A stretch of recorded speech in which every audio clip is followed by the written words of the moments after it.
On this beautiful day in Denver, Colorado, I'm sitting here with Ellie. We're talking about the promotion of 5D good news, reminding the world that the consciousness is alive and that your dreams are possible. You believe in good in the world? Oh my gosh, yes. Especially in your eyes and in your heart, I do. That's clearly what you're here for. And I'm finding it.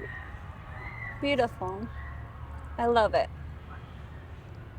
We sit and we radiate in love, and we remind those around us that love is possible and love is true. And when we find people that say, hey, that's not real, that's not what I believe, and we pull them aside, we sit them down, and we remind them how beautiful they are, how they were created in the light of God, and how this world has this beauty around it. I mean, you can't help but take a nature walk and just be amazed. Yes. And when you can be in the presence of someone that allows you to completely be yourself, be your true authentic self, you can be happy, you can be sad, you can be having a hard day, you can be having a good day, truly, truly safe with somebody. And the more that we are our authentic selves, then the more we can find deep connections with each other, because the safer we feel then, because we can totally be safe and be ourselves with that person. How can we teach others to be accepting, to feeling that love, and in return being that container of safety? In my experience, it's been being your authentic self, being your vulnerable self, sharing a story that might be something you would never share with someone you don't know that well or you don't feel that safe with, because it's a very vulnerable story where someone could make fun of you, someone could judge you, someone could make you feel like crap for that story that you just told. And the reaction I've gotten from people is they then in turn start to share with you, and they start to tell you something, I've never told somebody this, but I'm going to tell you this story. In fact, I've never said it out loud, but I feel like I can tell you. That's the reaction I've gotten. So it really is like a lead by example, lead by living that way. You create that opening for other people. Like, you can live that way. You can be your true authentic self. And they just warm up and open up to you. It's like they begin to practice that, starting with you. And we're living by that example. We're going around, and I know a lot of people are uncomfortable talking to people, and they're afraid to just look at somebody and throw up a peace sign. And I feel like our society, we're teaching so much in fear in the schools, and the way our parents are raising these generations. I'm hopeful this coming generation is really going to break out of that cage and really just be sick and tired of being sick and tired, and really, come to that reality, like they did in the summer of love in '69. They were just fed up with it, with the Cold War going on, and everything that was happening in Vietnam, and the draft going on. We had all these young kids and these young people just being like, no, I won't bow down. I won't live in fear. I choose to live in love. I choose to radiate my light. Do you see a shift coming like that with our political system today, and in the way we can see people living in the world and all these beautiful creations going up around us? 100%. And both of my parents are of that era. They called them, as I grew up, they called themselves aging hippies. And my mom said things to me like, we thought that it would be different by now. Back then, we thought that the world would have shifted by now and it would have been different. And they got crushed in a certain way. Part of it was diving too much into drugs, acid, LSD, and then having bad experiences in that way.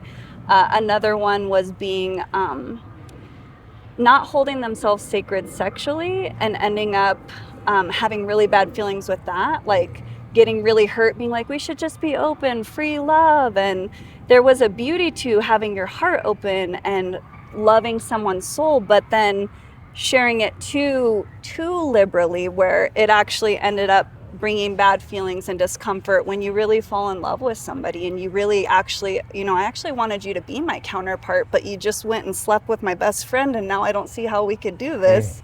It's very uncomfortable. You have feelings maybe for my best friend too, and I don't know how to live with that. There was a few different things like that I think kind of stifled that generation, and they really got kind of brokenhearted.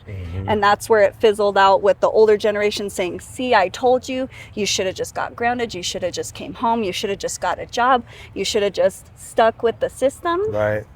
And that's where they ended up. But then we're seeing this like next round of their children and their children's children saying, oh, the wave is coming back. We're coming back through. And this time, maybe I actually think we're a little too afraid of not drugs. We should stay away from nasty stuff like heroin and cocaine and some of these other not so plant medicines.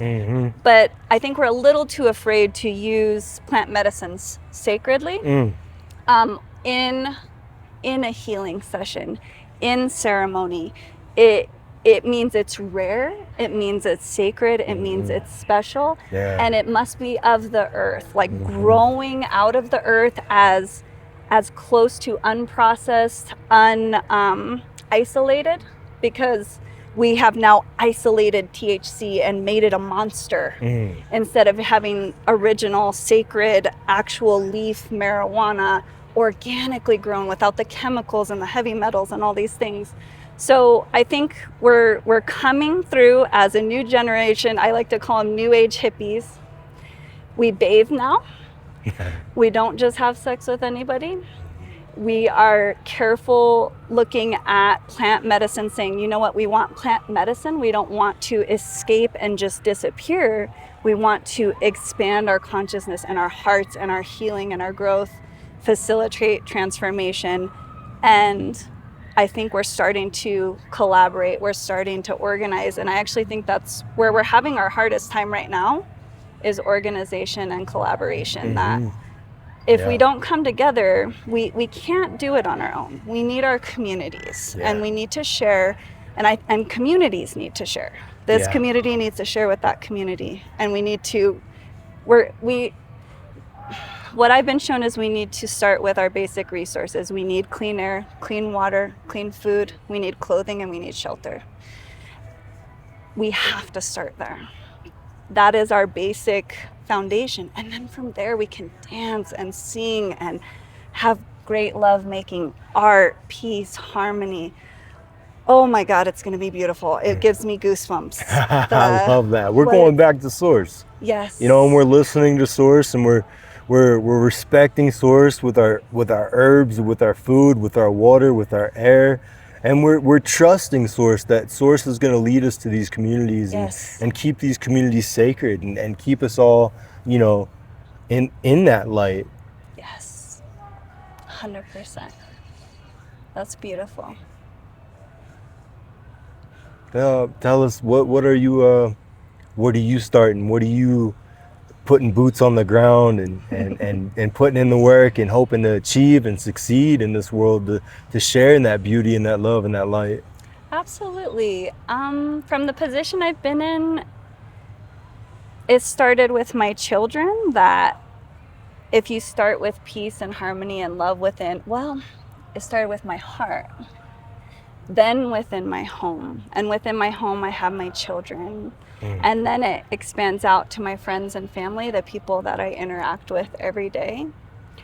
I've always wanted my own, not always, since roughly 2012, really started seeing through a nonprofit that I started working with, that the way they were doing it and what they were doing was their thing, and it was very beautiful, but I just knew that I had a different vision, a different way that I wanted to be. So sitting with them made me want my own nonprofit. And then from there, that switched to wanting, the first time I ever saw the co-op on First and Sheridan, it started to be like something like this, some beautiful collaboration where you can do so much with it, so much healing, growth, and transformation, even to start circles of people talking, communities forming, Yeah. starting, I saw them as peace circles, honestly, like one group at a time, speaking things out, working together, and then those groups coming together, circles coming together and figuring out how to cooperate and collaborate, starting with our basic needs, starting with, I mean, that place had a big, beautiful community garden all around the outside. We need to start in every backyard, in every balcony, everywhere we can grow our own food is one of the best ways we can start, because one of the systems we're most hopelessly dependent on is water and food. And so the more that we can free ourselves and work together, and I can tell you, just my one neighbor that got really good at gardening, the one year she went ham and just started gardening, she was coming around to all of our doors. I have so much food. I have so much food. She's handing us food, like constantly be like, do you want some squash, cucumbers? Like whatever she was growing, she was trying to give it away because it just exploded in abundance. And that was one person's backyard that devoted themselves to a vegetable garden. I know that we can live in more abundance and more peace and more harmony just by, I mean, that was by cooperating with the earth. Not cooperating, it's like cohabitating, getting in harmony with the natural abundance of God, of the universe, that it wants to give. And that's what happens with fruit trees and plants and vegetables and all of it. Like, it just provides this amazing abundance. And I wanted to touch back on that, that divine feminine you were talking of earlier, because you said, it starts with you, and then you're able to, teach and show your kids the light. Yes. And I think as a man, a lot of us don't have that same perspective, that same look on this work affects the intermediate around me. Yes. Men are taught to chase after financial success, who's got the biggest house, who's got the, the flashiest car, the most zeros at the end of their bank account.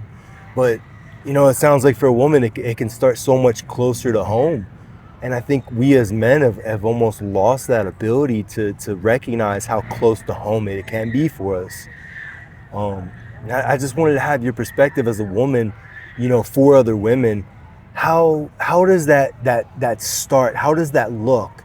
I would almost call it a fight. How does that desire to want to be a better, woman, a better provider, a better, full feminine divine energy feel? How does it look? Actually, part of what you're describing is a major part of the damage to divine masculine and how we built our societies, where it's because it's built on very negative energies that go all the way back to when people had slaves, and people would create themselves as kings and queens of their own home, and then you would always have your servants, and you were below stature if you were the servants, and there's the kings and queens of the household. And eventually that dwindled down to, let's get to the 1950s in the United States, where we still have a man and a woman of the house, but now the man has to leave the home. He isn't able to stay home and just do his business work at the table to run his plantations or run wherever the income's coming to facilitate that home. Now he's having to leave the home for up to 40 hours a week, which is a ridiculous amount of time to be away from your wife and your children. And he was ripped away from his family and forced that you will not be able to let her stay home. She would have to work if you don't do that. She will not be able to take care of your children. So you must go out and work and do that. Well, then, as you know, we got even worse along the way, where now my parents' generation, you look at my mom and my dad, they looked at each other after 4 years with me being born and my brother coming in. You can't stay at home. Not to my mom, you can't stay at home. You have to work now. Now both the mom and the dad are removed from the household. So we've actually have damage, and it's all from the way that we've built this society that does not work. And it is all stemming from being so individualized into households where we are not a community anymore. We're not even a street of people anymore. We've even come down to being so secluded in a home that even if a woman gets to stay home, we're seeing exhausted mothers that are raising multiple children by themselves with absolutely no support. Yeah. Grandma lives in another state. Yep. Grandma and grandpa live over there, or they never help because they're just like, I already raised my kids, or whatever it is. And so all this seclusion and isolation, it has damaged both masculine and feminine. But I have a deep empathy for the masculine because it started with him getting ripped away, where he could no longer be the kind of, if you watch these old movies of the 1800s and these different time periods, he's kind of a happy-go-lucky, the good ones. Happy-go-lucky, he's the father. Oh, daddy this, daddy that. The children love their daddy, maybe even more than the mommy because mommy's a little crazy or something. But it was a fun role at that time before the masculine was ripped away. Wow. Now, again, it's not a sustainable foundation because in that role, there was usually a gold mine or a plantation or something somewhere where we're living off the back of other beings. It's not the same as a tribal. Sorry. No, that's okay. I think Did I go too far off the masculine topic though? we're right on track.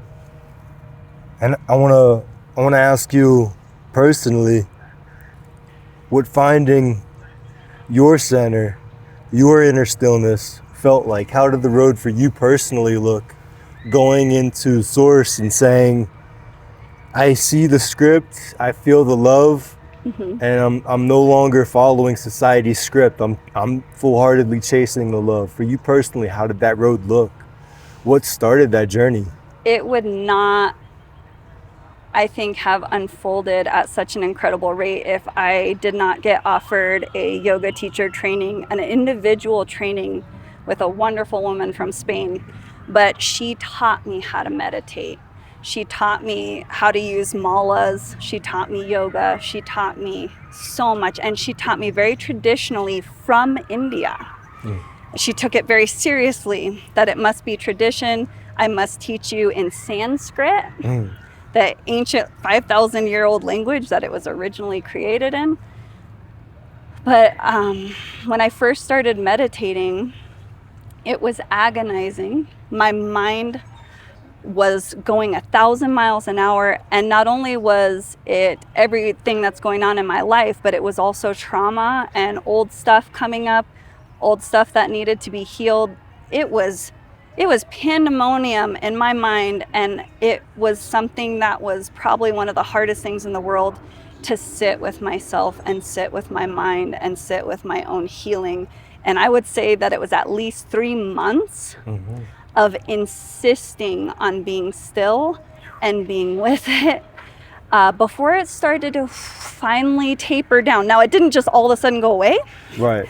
But it started to become a little bit tolerable. Sure. Yeah. But at least 3 months of it, all I wanted to do was get up and get out of my mind because it was, I did not want to be in there. I didn't want to be inside.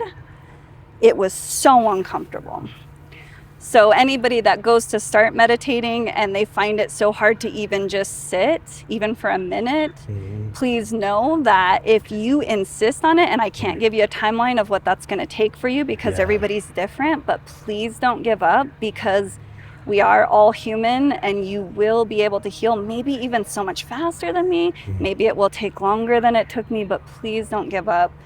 And hopefully I answered your question on that one, but that was the beginning for me. Before I actually completed my training was that 3 months, because I was meditating, I was using malas, I was doing the breath work, practicing yoga on my own and in classes, and observing classes so I could learn how to be a yoga instructor. Yoga now, how do you see it can help? You know, I think we have a fitness craze going on where people are saying this is, you know, and we know it is a healthy fitness activity, but on that deep inner intentional body work level, for you, for yoga, for a Westerner, how would you explain the practice? So I've always been a spiritual person, but when I first came in, I think it was just a commitment to wanting to feel better in my body, that I wanted to facilitate healing, growth, and transformation. And it just naturally kind of vibed with me. Even though I was actually not really on the spiritual side at first, I was more like, I'm going to be this yoga chick and I'm going to get stuff going. And I didn't really expect that it was going to facilitate amazing emotional and spiritual and mental healing. You can't avoid it, really. If you're really closing your eyes and feeling into every posture and really moving, because you're actually doing energy work on yourself when you do yoga. You're actually clearing your meridians. You're actually clearing your chakras. You're actually healing trauma. You're doing so much per yoga session that if you really allow yourself to feel it out and get inside your body while you're doing yoga, you will have the most amazing transformation. You won't be able to stop that transformation. I was actually glad that I hadn't been on the internet in kind of the spiritual realms or whatever, so I didn't have any preconceived notions of what was going to happen. Because it did I accidentally induced a full-on Kundalini awakening. And I think all that really means is that my brain, because when we're born and when we die, we produce DMT in our brain. I think you can also have that from eating very clean, drinking very clean, meditating, yoga, whatever, because that's what I was doing. And it facilitated this amazing spiritual experience that depends on when you start counting, was 6 to 8 weeks of I've never taken DMT, but when I describe it to people, they're like, man, that sounds like you took ayahuasca. Yeah. I'm like, oh, for 6 or 8 weeks. Right. Like it had this like peak and this flow down, but it was a really long, really amazing spiritual experience. And again, you got to keep me on track because I don't know if I share that. You want to teach the message within that inner stillness, that peace. It heals you mind, body, heart, and spirit if you truly get into your body and feel it out. If you are asking for healing, growth, and transformation, you will get it. Yeah. It is one of the most beautiful ways. I can say for myself that I've never felt so good in my life than when I went through that yoga teacher training, because we're talking 200 hours of yoga plus the yoga classes I was taking, plus practicing on my own. Incredible amount of yoga. I actually recommend yoga teacher training for every single person, even if you don't want to be a teacher. Yeah, okay. Because then you will have it for yourself. Wow. Yes. I really like that. Yeah. It was beautiful. Thank you. Yes. When you do yoga with individuals and you can, show them so much of the way, do you help them process any of their trauma, any of their beliefs, any of their, can you walk with them as a light worker? Can you heal some of that internal conflict with them in just a few sessions? Or in actual yoga classes, since it's not so individualized, you really are doing your own healing through most of it, except for at the end when we're in vinyasa, when people are laying down, then I can really support people and kind of be there with them. But breath work and meditation, especially breath work classes, I've found that, someone will start crying or someone will start going through something. And it seems to divinely work out where it's roughly one person at a time, but I do like to have one more facilitator in case there's 2 people at a time. Yeah. But that is when I've really felt that I can really, get more individualized and help someone through some kind of trauma or whatever. Otherwise, at least in my own personal experience, this is something you're feeling out internally. And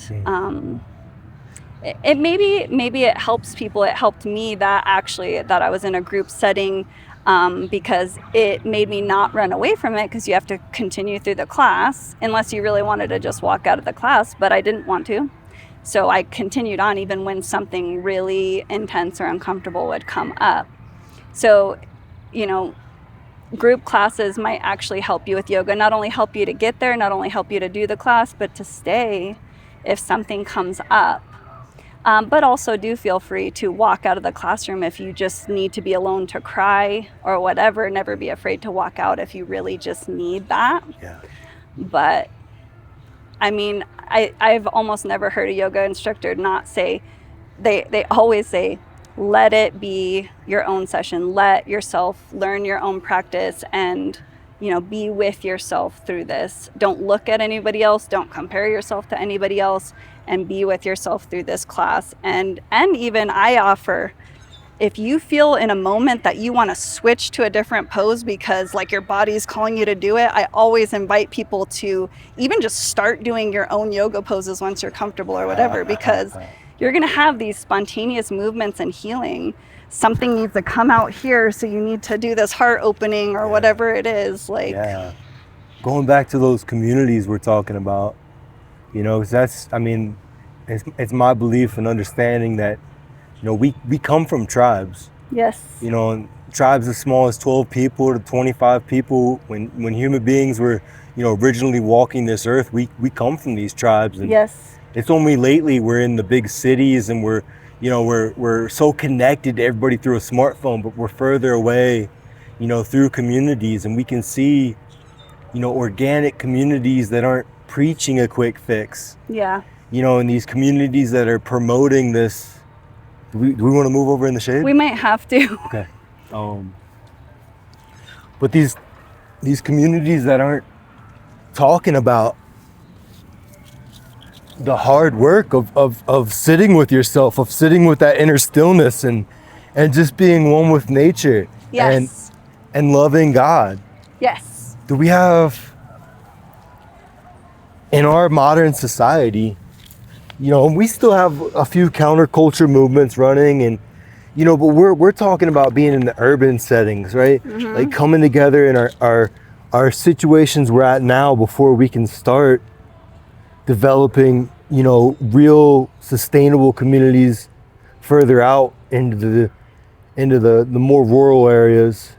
What can we do localized to help people come together, to help people feel connected, and to help them feel closer to source?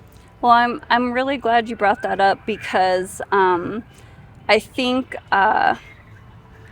there's been like a really big push, like get away from the cities, get out, make sure you're out of there because otherwise you're going to get stuck or something like that. And what I was personally shown was actually, at least for me, first of all, there's so many people that can't do that. Second of all, there are so many people here. The more concentrated we the people, the more power we have as we the people, and we are able to now we don't have to fight the system and attack anything. Mm-hmm. It's the opposite, actually, because they don't know how to fight love or attack peace. Right. What are they going to do? Come in and stomp on our gardens? Right. Like they really actually can't fight us collaborating and uniting under peaceful movements like that. And they're such powerful movements. And if we start, let's say the Denver metro area, the surrounding cities, and we can actually use technology in that way until we don't need technology maybe, but right now while we have it, we could use it as a platform to create connections, to go, this is what I have, this is what I'm offering, this is how I want to contribute to community. I'm looking for other like-minded beings that are close enough that we can connect, and we start to create these webs of connection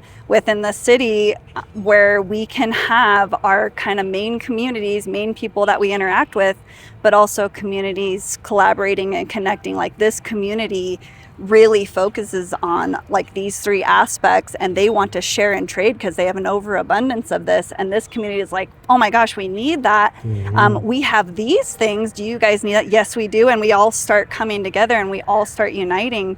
But really, if we just start with that basic foundation, I know that gives us everything we need to sustain our physical forms and to be able to take deep breaths and be comfortable and be relaxed, and all of us to heal. And then the beauty comes out and the creativity and everything else that we are. But I wasn't told to run to the mountains. I was told, stay where you're at. Do not be in fear. be in love, be in peace, and be in connection, and connect people, and share your ideas and share your thoughts, and look for other people that are wanting to collaborate and connect, and start creating these circles. Start with circles of talking about everything and throwing out your ideas, and you know what, get down to the brass tacks. How is this gonna work? Because there are dark forces that are working fucking 24 hours a day, and they are organized, and they're a well-oiled machine, and they got their shit down because they've been doing it for a long time. We have to be that powerful, and we have to put that much energy into it. I know that it's so hard for some of us because we're so hopelessly dependent on these systems, but there is hope. There's hope in any spare moment that you put down your phones, that you get away from your computer, that you step into the raw reality of this environment, and you will be so much happier being in this reality and connecting with other beings. If you are having severe anxiety and severe depression or any of these issues, I really, really invite you to start to get out here and set that phone down until you need it to be a part of a community. Set your computer down until you need it. Like, really make sure that you are engaging with this world. And I'll tell you, when you are in silence and you start to let those things go, your healing is going to come to you. Your traumas are going to come up. Do get as much help as you can. Do find your friends, do find your community, do find your therapies, your healthy actions to facilitate your healing. Do not be afraid to get help if you don't even know where to start. And there is an abundance of information, free libraries, people that are looking to help. Look for the communities. You'll be able to find them. And I want to support you and reminding people that, you know, with your channel, it's the 5D good news. Does that stand for 5-dimensional? 5th dimensional good news. Yeah, it's really about this age of consciousness, where what 5th dimensional consciousness actually means is not only seeing this amazing true reality that I see at the best through nature, through this grass right here and the trees and human beings, like real flesh organ systems, like that's where I really see God and that true power of eternity. Not that the rest of it isn't, but it's just that this planet is just aching for that, because Mother Earth is this abundant, beautiful place with every desert, every tropical island, every forest you could imagine, every jungle, anything you can imagine. I've looked at documentaries where I'm like, that's Earth? You know, there's like so many areas where you're like, I can't, it looks like another planet, but that's Earth. It's so beautiful. That's how amazing this planet is. And I think that's part of our anxiety and part of our depression and part of our ache, is that we are of this planet. We cannot live without this planet. When me and you go eat, we're going to be eating of the earth. And any animals we eat will have eaten from the earth. And we are this planet. I love that. Ellie, I'd like to give a peace sign and remind people that world peace is achievable. Yes. I thank you so much for being on the channel today. Thank you. I'm hoping we'll be on again. We'll talk. I really have a feeling we will. Thank you.